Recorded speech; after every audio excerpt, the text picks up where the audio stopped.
Recording in progress. Oh, Natalie. You should have all got your warning there. Oh, Natalie Fulton, another one. All right. So we're recording. Hey, look, we're outnumbered now. Yay. Welcome, ladies. I'm so glad that you guys joined us.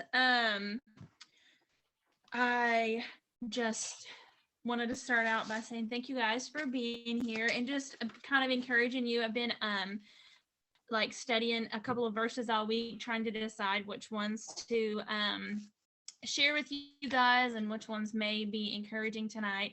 And the one that just kept coming to my mind was when Jesus said, "Come to me, all of you who are weary and carry heavy burdens, and I will give you rest. Take my yoke upon you and let me teach you, because I am humble and gentle at heart, and you will give rest for your souls. For my yoke is easy to bear, and the burden I give you is light." Because I know as homeschool moms, it can feel so heavy, like our burden, the whole world rests on our shoulders, and we feel like our whole world rests on our shoulders. But I just wanted to remind you guys tonight that give those burdens to Jesus, and he will carry them, and he will give us rest. And the word rest here, I was looking at different translations, and it just means profound peace.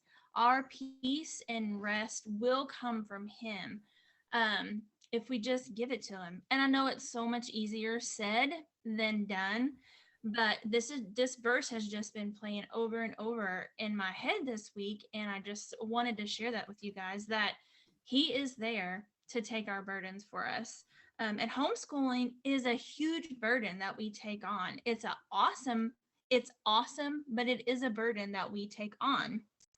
And God's here for us. He loves us all the time, and he loves our children even more than we do. And that's obviously why we're doing this, is for our kids. And the days that you get up and you think, can I just put them on the bus today and just let them figure that out once they get to school? He's there with us. He's there. He sees all of the things that, we have taken on. So I don't know, I can't see a list of who's on, because I really don't know how to work this, but I know that I was hoping that there was some new moms on tonight, because we just, our group has grown so much this year, and we're trying to just figure out different ways to support the new moms, the seasoned moms, the weary moms, the exhausted moms. So tonight I'm going to try to keep the meeting at right about an hour, but I wanted to let you guys know that we are hoping to be able to do this every couple of weeks. Just jump on Zoom. We'll have like different topics that we want to talk about. So if for some reason something doesn't get covered that you would like to talk about tonight, email me and I'll make sure that it gets on the list. I'm very list oriented because, my mind's everywhere. And so if we don't go over it tonight, we will try to, catch it in the next meeting.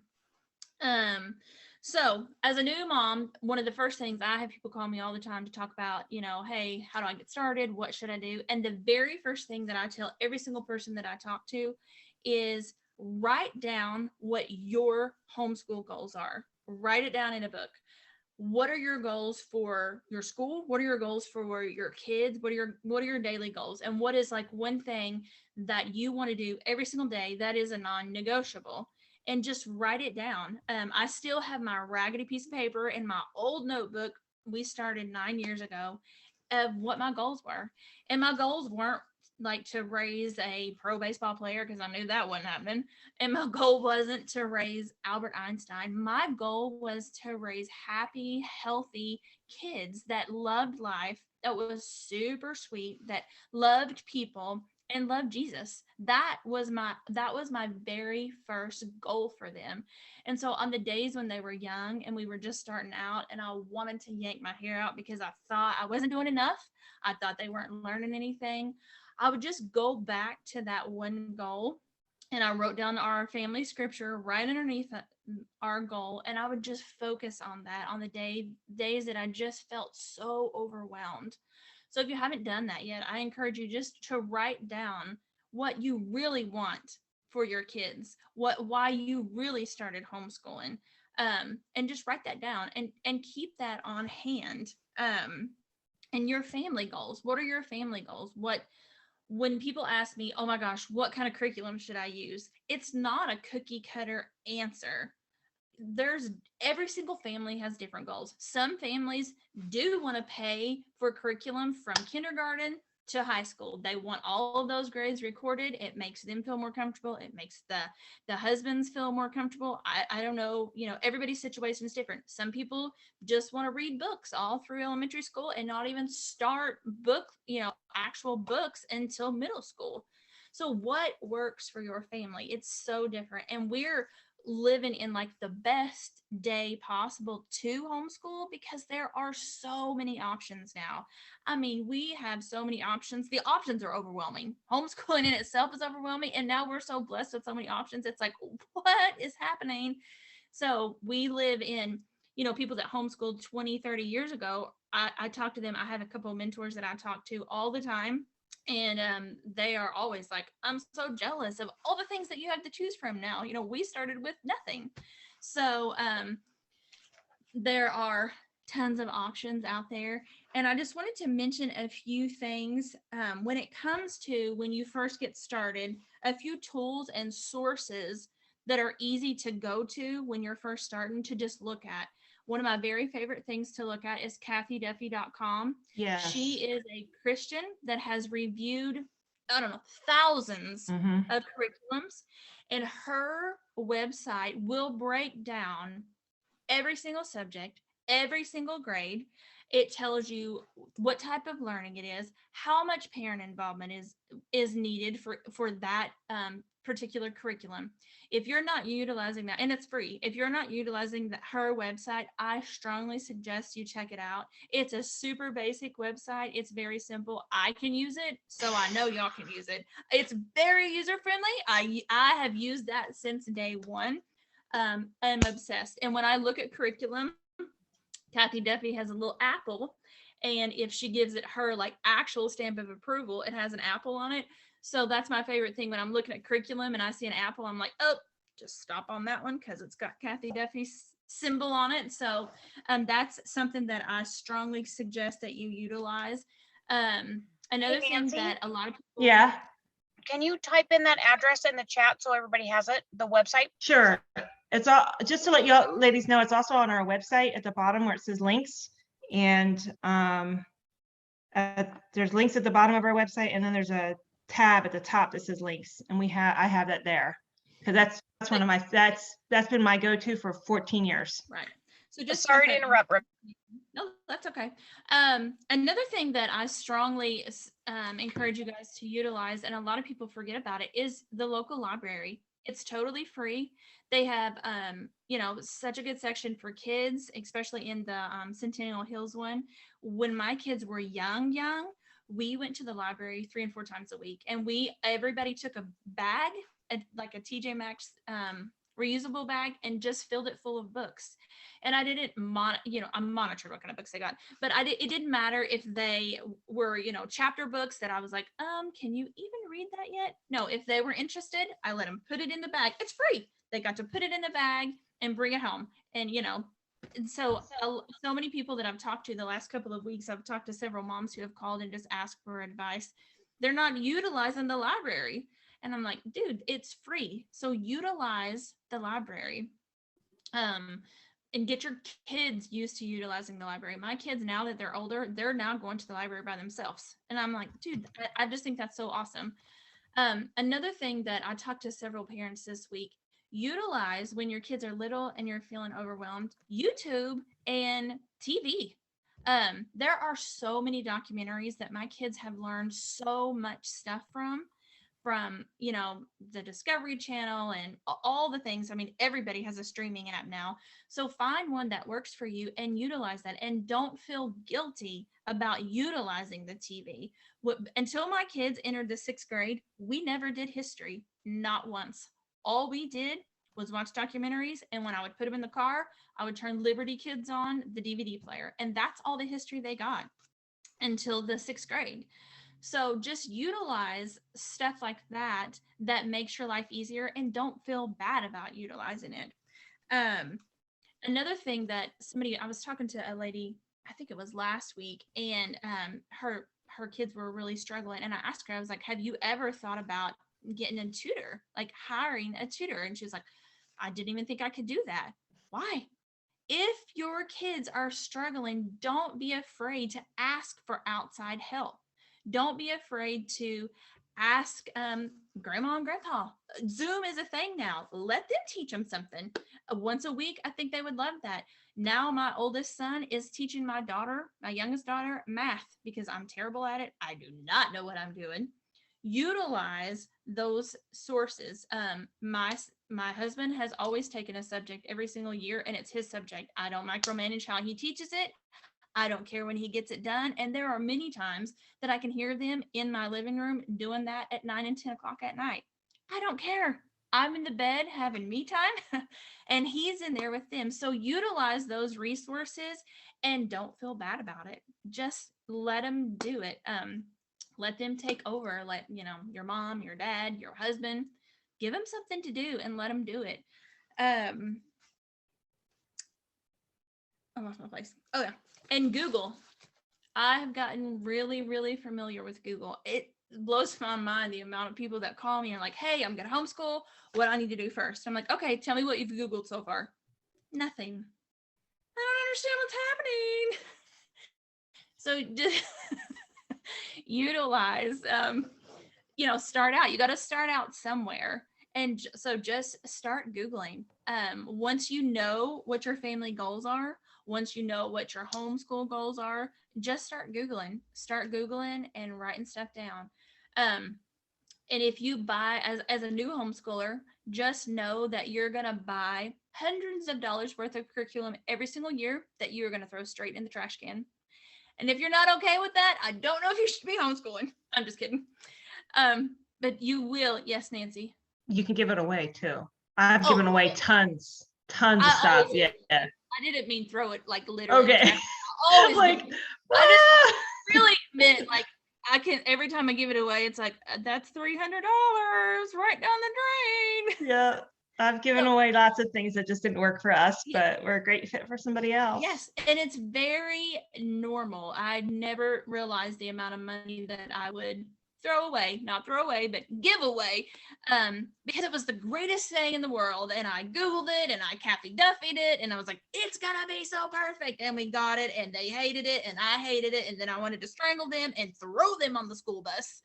So that is just part of homeschooling. It's trial and error. And I could guarantee you that I could say something right now that I've loved since the beginning and that my kids have loved since the beginning. And Nancy would be like, hate it. Absolutely hate it. Mm-hmm. Because every single thing is child-based. And I have stuff that works so great for Jillian, my type A go-getter, that my son would rather chop his foot off than do. And that is for real. So it's also very child-based. It is super trial and error, but that's the great thing about homeschool is that it is trial and error, and we have the freedom and the flexibility to look at that and be like, well, that's not working, so let's change. We have changed biology curriculum 3 times now in the past year and a half because it just has not worked. And it's okay. It's totally fine. They're still learning. They're still getting what they need to get, but that's just the way it happens sometimes.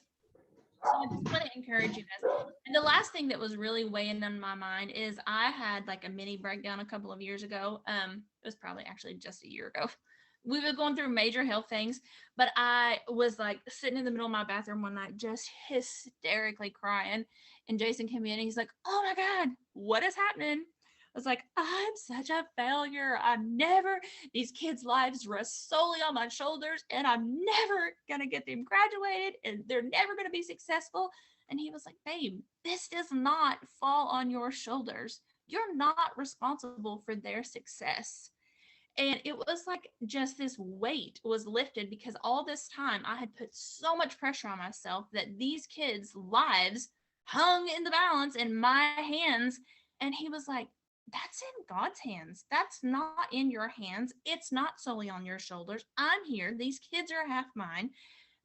the responsibility doesn't fall solely on you. And it was just the most, and it's the simplest thing, but it was so eye-opening for me. It's like, you know what, you're right, it doesn't fall solely on my shoulders. So I just wanted to encourage you moms tonight that it is not falling solely on your shoulders. It's not. So just let it go, let God have it, and reach out to us when you need something. So I wanted to open the floor up. Does anybody have any questions or anything specific that they would like to discuss tonight? You guys are so quiet. You can use the chat box if you don't want to actually like speak, and Yes, we can Nancy talk about it that way too. Yeah. So. So while we're waiting, I don't know what ages we have on here. But another thing that I'm just gonna keep talking. If y'all ain't gonna ask questions, you know me, I could talk all night long. So I'm just gonna keep talking until y'all start asking. But another thing that somebody asked me this week was, what specifically did we do for elementary? Since I was like, we didn't do history and we didn't really do science. We focused solely on the 3 R's: reading, writing, and arithmetic. I know those don't all start with R. That's just what I always call them. It's like, we're doing the 3 R's today. So we got up every single morning and we did Bible study together, because that was super important to me. And it was also very important for me. That's the time that I got to sit and have my coffee. So I would have my coffee, we would do our Bible study together, and we solely focused on reading, writing, and math. And that's all we ever did for our elementary years. So if you're one of the ones that have a young one and you are afraid that you're not doing enough or whatever, that is all we ever focused on in elementary school. We thank you, Andrea. We started adding more as they got into middle school, and once my kids got into middle school, they started really dictating what they really wanted to learn. My daughter is super into writing, so she took like all kinds of writing courses. She wanted to learn Latin. She started teaching herself Latin. My son, on the other hand, didn't want to do anything. So if you don't have a kid who is like loving school, don't feel like you're alone. I literally had a screaming match with my son today as he was telling me how dumb school is. Bro, you are 16, 2 years from graduating. You have to go to school. Yes, you have to do school today. So if you're one of those parents who's like, well, why can't my kid be like that? You are not alone. You are not alone. I had a boy today that was like, it's like, dude, your shirt's inside out and you have to do school. So you have those kids too, who just, my son is just like, I hate everything, so I have to pick out everything for him. Meanwhile, my girls are like full speed ahead. They know exactly what they want to do and they've picked out their own curriculum. So and let them do that. We also, when my kids were young, we started this when they were very young. At the beginning and the end of every year, we would have pancake breakfast. We would go to pancakes. I wasn't fixing pancakes. I needed a break too. And we all took our little notebooks and we would talk about what we wanted to accomplish that year. And then at the end of every year, we took those same little notebooks and we looked back at what we wanted to accomplish. And then we talked about what we did accomplish, what we thought went wrong, and what we thought we could do better for the next year. I always included them in our planning process. I didn't always take their advice because, of course, every single year they were like, cut out math. Nope, we have to learn math. But it always was nice to include them, because sometimes they really did say things that I was like, I've never thought of that. Why can't we do that? And so it was so amazing, the things that they thought about that I would have never thought about, that led us to some really cool things that we've done in school that I would have never known had I not simply asked them. And it was just really nice to be out of our house. We would go to a restaurant and it was like an actual little meeting, and they loved that. And they still talk about that. I did this. Doing that. So, do you have a question, Michelle?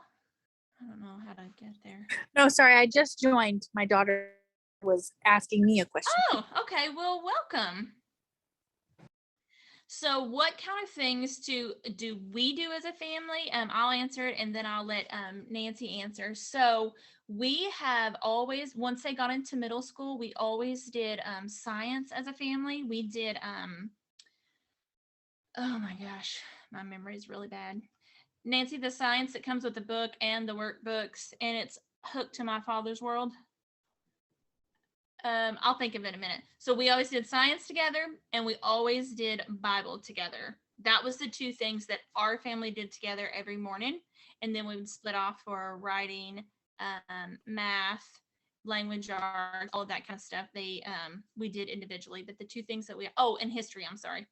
I knew there was a third one. Bible, science, and history is what we always did together until they got into high school. Now that they're in high school, they do those separately. They're doing the same curriculum, so they bounce ideas off of each other all the time, but they do their own work. So Nancy, what kind of things did you guys do as a family? Not much, mainly because they were 4 years apart, and the first 4 years of homeschooling was just my daughter. My son was too young. But when he was old enough, Bible, obviously together, and story time, like read aloud time, we kept that up all the way through middle school. Once high school hits, it gets a little harder because there's not a lot of time in the day for that. But with the age difference, it was really difficult to do things together. My crew, Xander and Ava, my baby, are 5 years apart. And then of course I have my three littles that I watch full time. So if you have a large age range and you want to do family work, and I'll just really fast, family work was one of the main reasons why I wanted to homeschool. That was super important to our family. Right. I wanted my kids. So we would pull out, I did the same exact curriculum. I would pull out Legos and coloring books, and I just taught them to sit quietly. So even Katie at 3, the littlest one, would sit quietly as long as she was playing with her Legos or coloring and listen while we did our lessons. And I had special toys, which I still have in there, that my littlest is only allowed to play with during school, and she's not allowed to play with those any other time. So it makes it super special. She doesn't see those toys all the time. She doesn't see these crayons all the time. She doesn't see this coloring book all the time. And there's nothing super special about it at all. I got it all at the Dollar Tree, but she thinks it's so cool because she can only play with it during big kids school time. And Right. we started with Ava. And so that's so if you have a big family and you're wanting to do family learning, that is a really nice way to do it. And just have a container. I bought my container also at the Dollar Tree, put their names on it. At one point I had Ava down to Carolina. I had 4 of them. They each had their own container, and that was their special stuff that they only did while we did school. And we just did it, and that's just how we did it. But like I said, it was really important to me to do family work. I just really wanted to do that. Some families hate family work. They don't do anything together because their kids either don't like it or they want to kill each other. There's all kinds of different things. So like I said, going back to the goals, what do you want out of your homeschool? And as far as read alouds, I will tell you, I still read aloud to my kids. And I have a 16-year-old. It doesn't happen every night like it used to. It kind of makes me a little sad. But it still happens about 3 times a week. And then I've tried to now just focus on reading aloud to my youngers every day. And then I'll pull in my teenagers. And they come in rolling their eyes, but they still come in and sit all around my bed and listen. So if that's something that is important to you, it can still be done. Mm-hmm. So, yeah. Any other questions? Any questions about curriculum? So, she was asking about the things that you do all together, but My Father's World, is that what you used? So we started with My Father's World, but we only used it for 2 years. And then Right. I broke off and I just ordered my own stuff. I just liked their science once we got to middle school because it was a family-based science. And so that's the one I stuck with. And I can see all the books in my head, but I cannot remember the names. Is it the God's Design for Science? Nope. No? Okay. So we I don't use know. My Father's World also, and we love it just because it is a family curriculum and we can Right. do all of that together. So Melissa, yeah, what's the science? I cannot think of the name of the science. I don't know. We're not in middle school yet, so I don't know. Oh, I'm sorry. We're Okay. Now I have to Don't look be it up. sorry. I'm enjoying it. So The history that we use is Knotgrass, which I am obsessed with. Yeah, my kids love really it. like Knotgrass history. And then the science is, Nancy's going to look it up for us. We have always used Matthew C. If you guys are like, I was terrified because I am super bad with math. So I wanted a video-based math, which Math UC is. It has worked for my family. We've used it from day one, and that's all we've ever used. So I don't really have any knowledge about any other math curriculum. We use that's we use Matthew C also, but we also started, I mean, we started with Singapore, but my kids are too hands-on to do Singapore. So Matthew C was perfect for them, and they still, like James, still use it. Like he cruises through it, but it also helps that I taught math. So for me, like that's like the easy subject for us. Don't get me on English, but I can help you with math. Right. And another subject that really throws parents off is writing, and writing is so scary. And it's, I mean, not scary because it's so subjective, but we have used Essentials in Writing and really, really like it. It's also DVD based. We've used Well, Essentials in Writing is also streaming, so you can do same. DVDs or streaming. My son does it with streaming this year, and it's Apologia for Science, I think, that you're thinking about. Yes, Yes. Apologia. I love Apologia. Absolutely love it. And it now, I mean, when I first started, it didn't come with hardly anything. Now there's all kinds of bells and whistles. You can get like the disc that read it to them. You can get the kids to go with it. And if you're doing it as a family, they've got the older workbooks and the younger workbooks. It makes it super easy for you. They've got coloring books now. Like there's all kinds of stuff you can get now.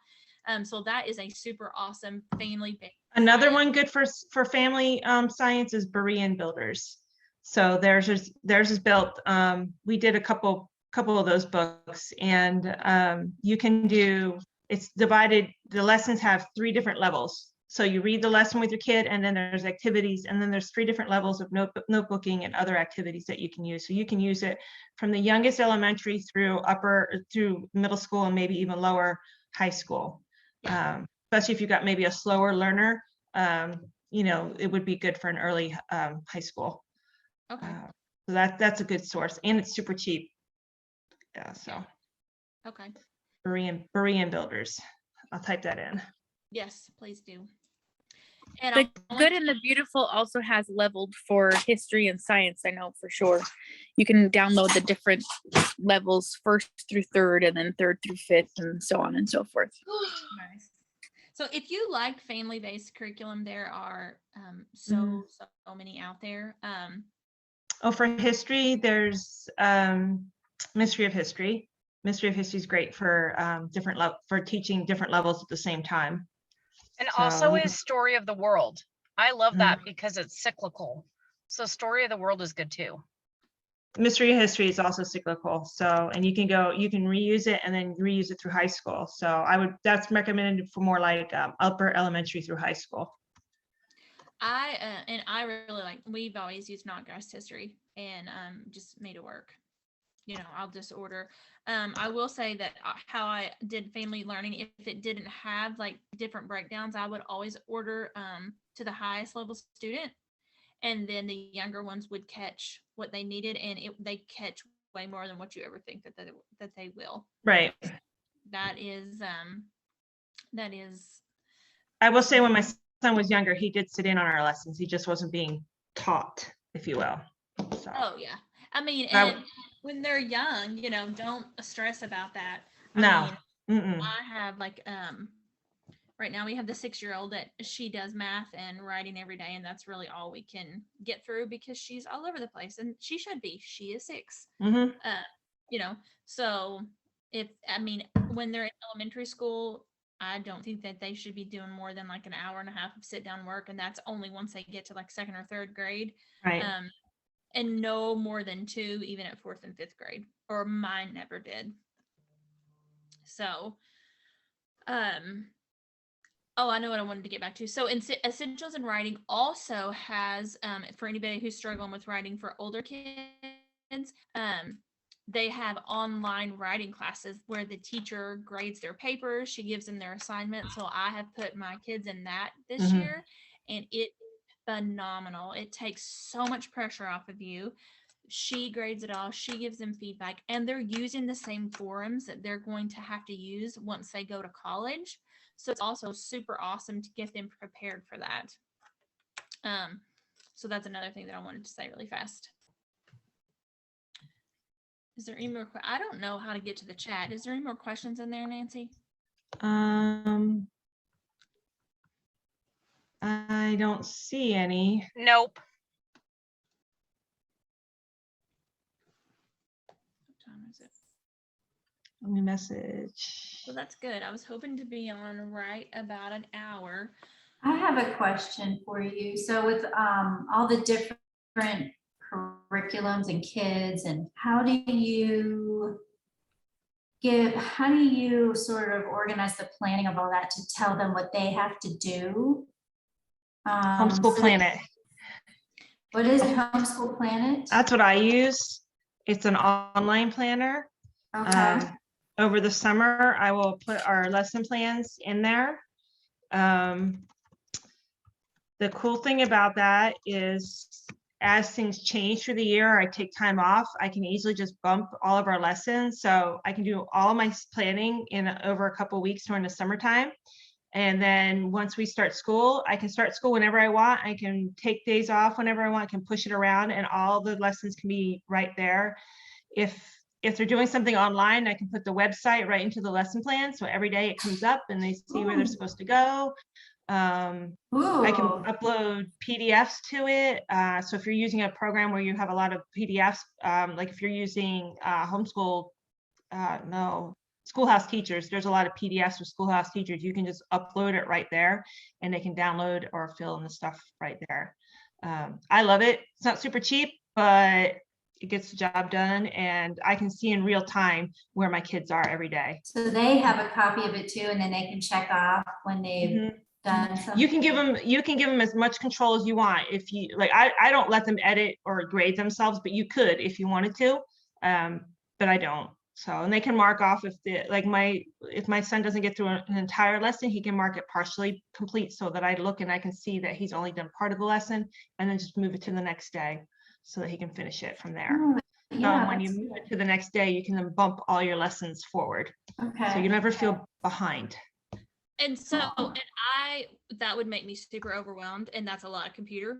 Right. So, and that's different for everybody. So, Yeah. I'm so glad that there's stuff like that. If you are a computer, what I do is we just have a monthly meeting. Me and my kids, we do something fun and we talk about our goals for that month. I cannot plan out more than that, or I would be very overwhelmed. Y'all, me and Nancy. So you guys know, so that makes me super overwhelmed because I know I would be so far behind and then we would never get caught up. So Right. I plan mine monthly, and then my kids have a daily schedule of what has to get done every day. If they don't get it done that day, then we just move on to the next day. And at the end of each month, we just go back to see, hey, we got this much done. We met our goals. We didn't meet our goals. So we're just going to go ahead and stretch it over to the next month. I only plan mine monthly, and they have a daily schedule. And I start giving them a daily schedule in the second grade.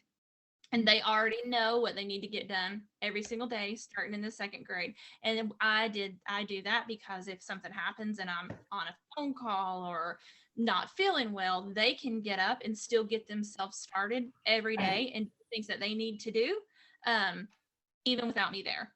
And then I'll just grade, when I have time to catch up or whatever. And we do ours in monthly increments, and it's all on pencil and paper. Now that I'm doing my older kids on transcripts, it's a little bit different, but it's still mostly written down. But I'm not super great with technology. Right. So there's a million different ways you can do it.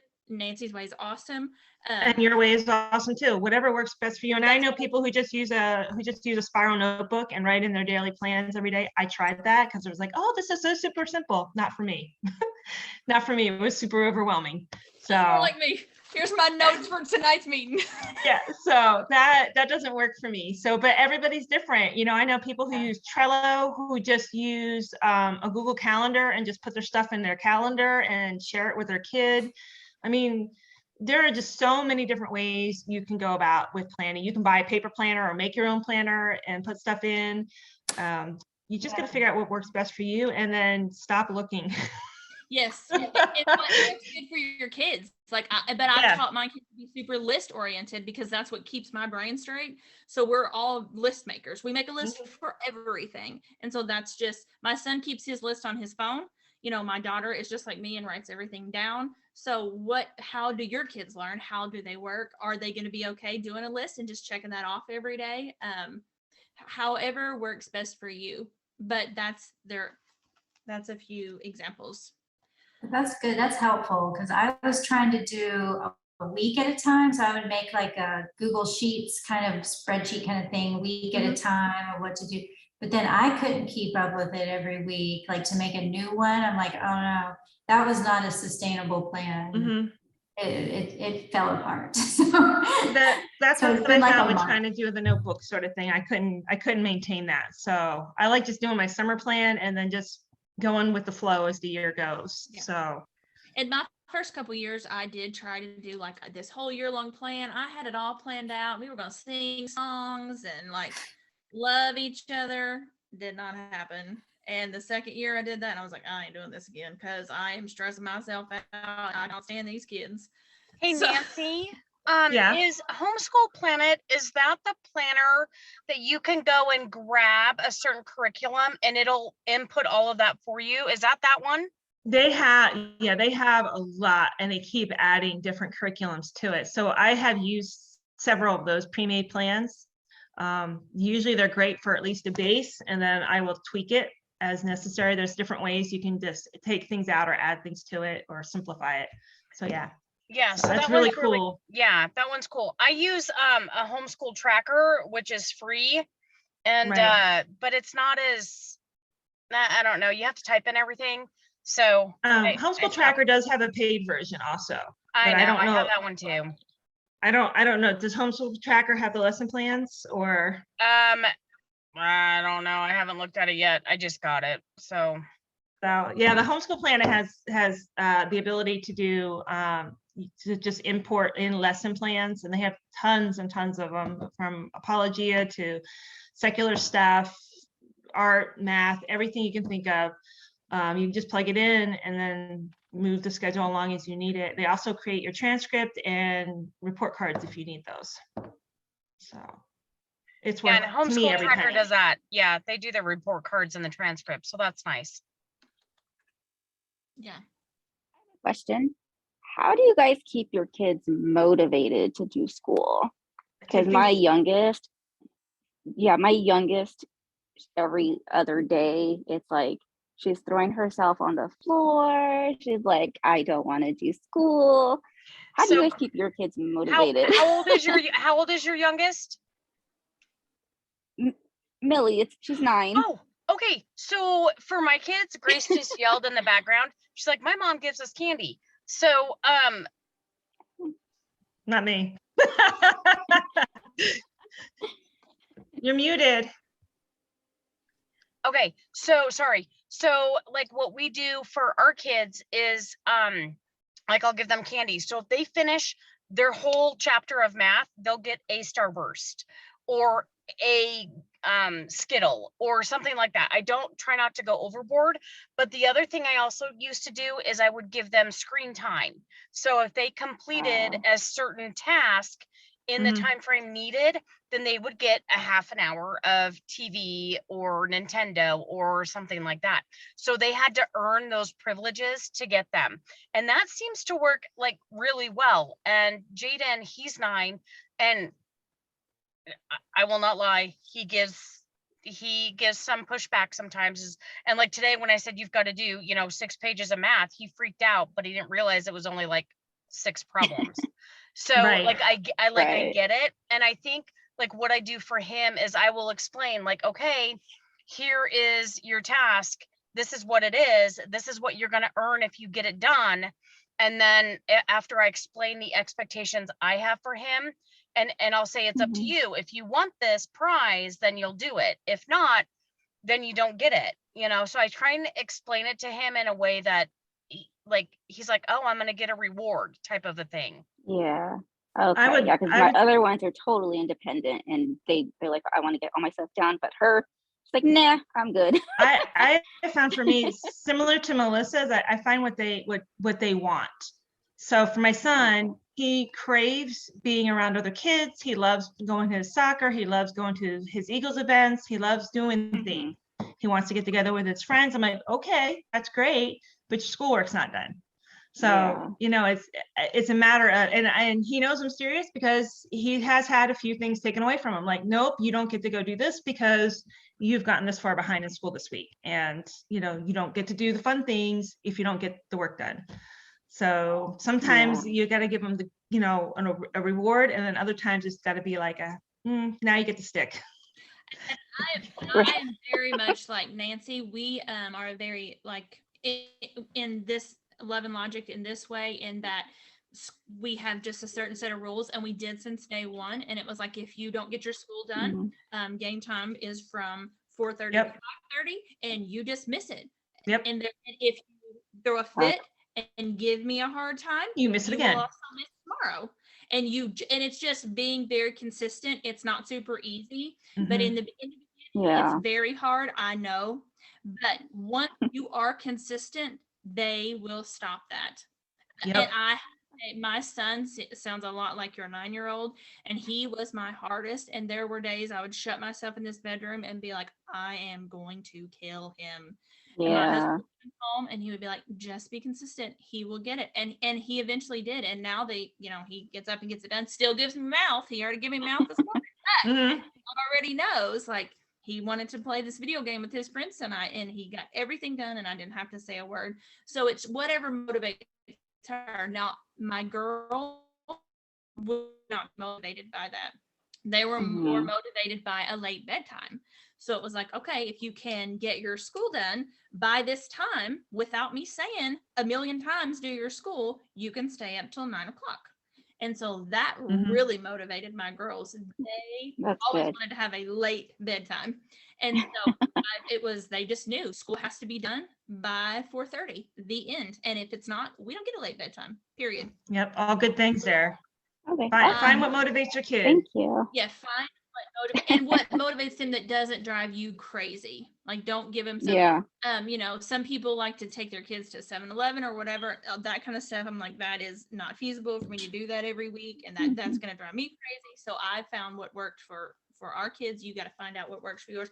And the hardest part is really being consistent in the beginning.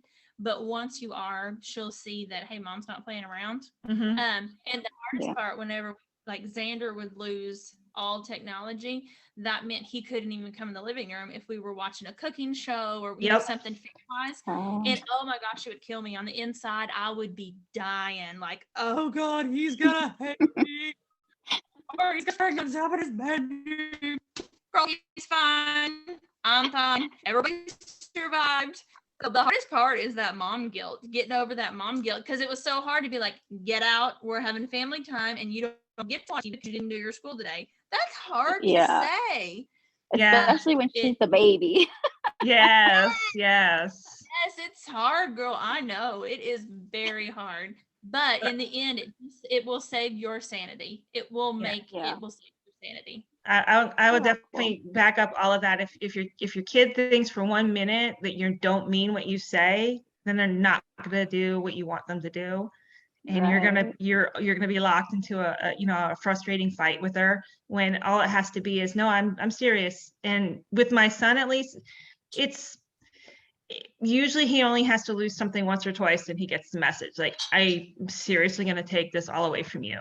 And when he doesn't have his phone and his tablet and his laptop and his computer and whatever, and it's all gone, and he can't see his friends and he can't do anything, and he's locked inside the house pretty much, he gets the message real quick that I'm not playing around. So, well, my son's a little slower, so it takes him way more than 1 or 2 times. It took him probably the first 2 years we were homeschooling. He would lose games at some point. Like at one point, it was for 6 months. He had zero technology. 6 months. And he still talks about that. He's like, Mom, you remember that time I lost stuff for 6 months? Yes, you won't do that again. You better get your butt in there and get that school done. Hey, Miss Rebecca, I have got to go and jump on another meeting. So I have made you host, but I have a feeling it might stop recording. So just so you know, I'm going to leave, and you're the host, so you guys can keep going as long as you need to. Okay. All right, talk to you guys later. Bye. Bye. Love you.